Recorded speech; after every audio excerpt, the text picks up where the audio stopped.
Coach Howard here with Howard Elite Basketball. Today I'm going to be showing you my top 3 unguardable moves. Let's go!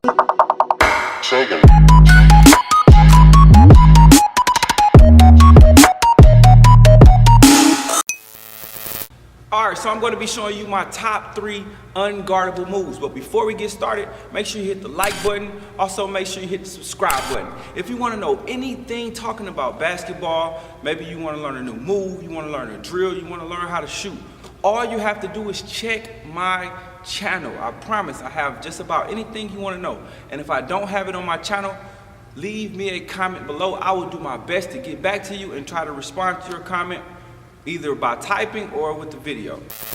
Alright, so for my top 3 unguardable moves, all of these moves may not be super advanced, but all of these moves are moves that will allow you to not be guarded.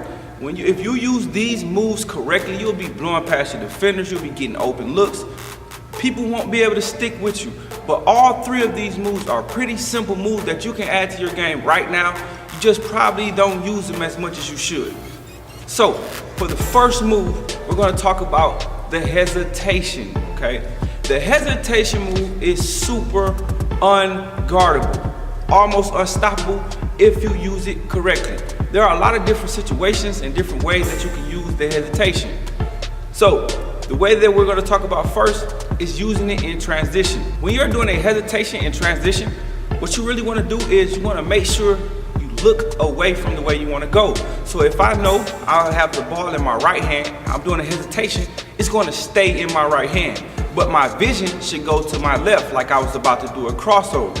So I'll look to my left, I'll switch my legs, switch my hips, and then go stay on the right side. When you switch your hips, you want to make sure your ball side foot is in front. So if I'm dribbling with my right hand, my right foot should be extending forward, taking me past my defender. Your other foot should kind of do a stutter motion, throwing your defender off. Your back foot is stutter motion.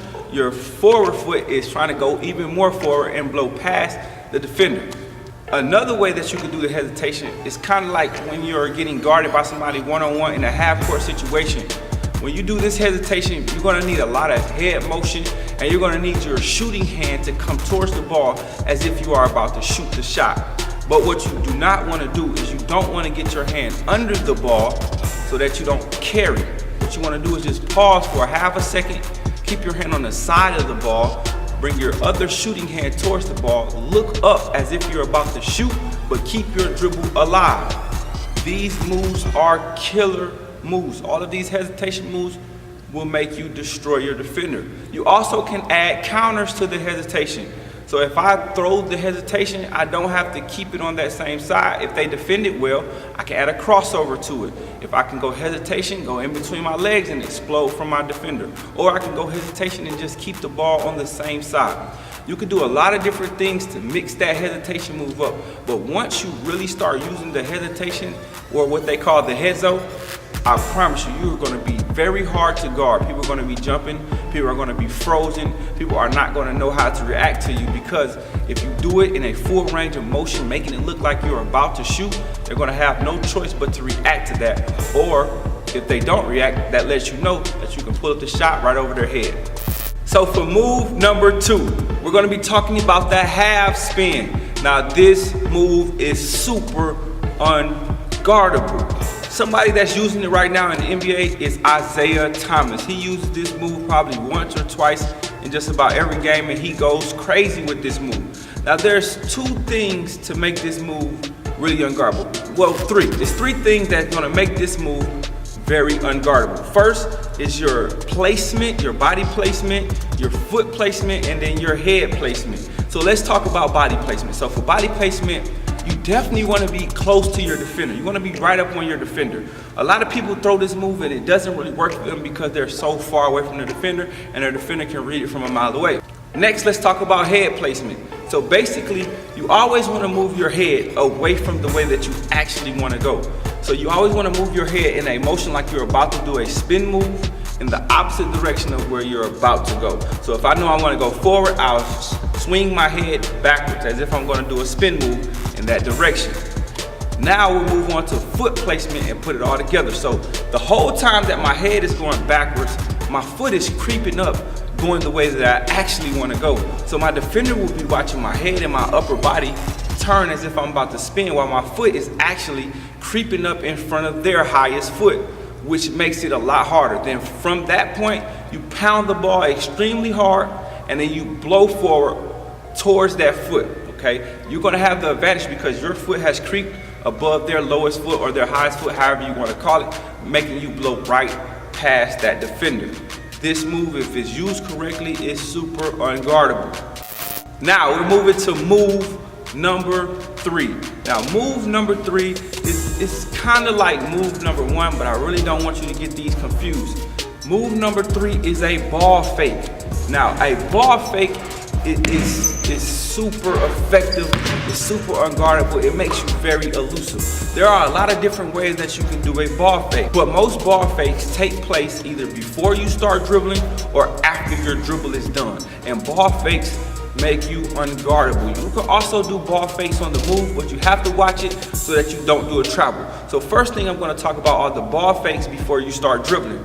So a good example of a ball fake before you start dribbling is a pump fake.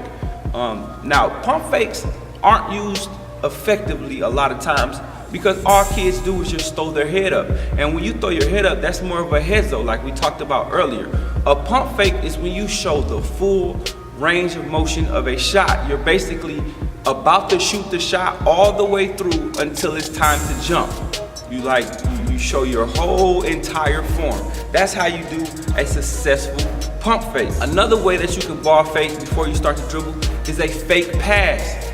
A lot of times fake passes are not used and they will kill zone defenses. Fake passes are super effective. They shift your defender before you even take a dribble.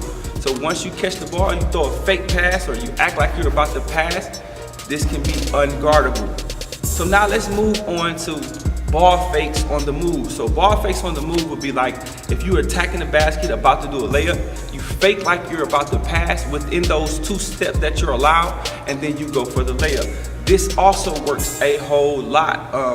You're basically faking like you're about to pass the ball and then doing your move, finishing at the basket. Another way to do ball fakes is after you have picked up your dribble. It's basically like right before you take a shot. You can do a pump fake, get your defender up in the air. You can do the rondo or what they call the dream shake. These type of ball fakes are super effective. Ball fakes, period, are super effective. And I don't see a lot of trainers teaching ball fakes, but from that middle school to high school level, ball fakes are crazy. They work so often because a lot of defenders aren't disciplined. A lot of defenders haven't put years and years in this game and don't know how to stay on their feet. So ball fakes can definitely make you unguardable. Coach Howard here with Howard Elite Basketball. I just showed you my top 3 unguardable moves. If you like anything about this video, make sure you hit the like button. Also make sure you hit the subscribe button. And if we get 3,000 likes on this video, I will drop a part 2 and give you 3 more unguardable moves. That's all I got for you today. Coach Howard here with Howard Elite Basketball. Let's go.